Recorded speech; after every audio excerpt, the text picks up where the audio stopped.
Leo tuko kwenye sherehe, tuko pamoja, tumeungana kwa pamoja, angalau kutuweka pamoja. Hawa wazee, hawa wastaafu wametoka nchi nzima, mikoa yote ya Tanzania bara, kwa maana ambako TANESCO ipo.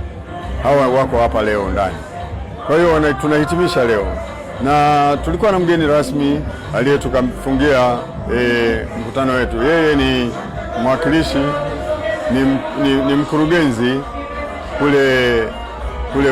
kule REA, mamlaka ya umeme vijijini. Ametupa nasaha nyingi na ametukaribisha twende tupeleke maombi yetu, kwa sababu tayari tumeshaanzisha kampuni tuweze kupeleka vipaji vyetu kule REA. Malengo mengine ya UWAWATA ni pamoja na kuanzisha miradi mbalimbali, kwa sababu tuna uzoefu wa kutosha, tuna ujuzi wa kutosha.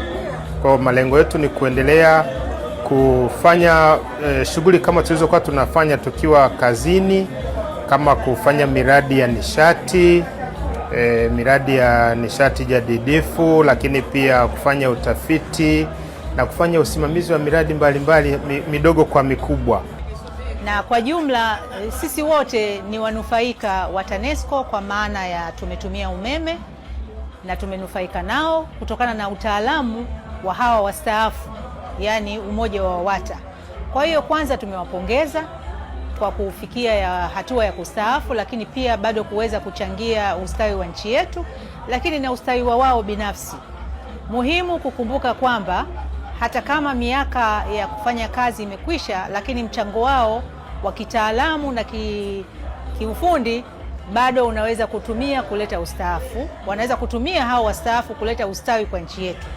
Kwa hiyo wameonyesha nia ya kuanzisha kampuni ya kutoa ushauri kwenye masuala yanayohusika. Changamoto moja ambayo inawakabili hawa wastaafu wa UWAWATA ni changamoto ambayo inawakabili wastaafu wengi Tanzania, kwa maana kwamba kuna huduma ambazo tunazihitaji. Tunapewa huduma zile na serikali, lakini wakiwa na chama kama hiki, pale ambapo pana upungufu kutokana na huduma za serikali, basi wanasaidiana na wanahudumiana ili kuweza kuona wenzao nao wanamudu maisha. Kwa hiyo ni changamoto ambayo wanayo, lakini wameipangia mikakati ya kuweza kuikabili.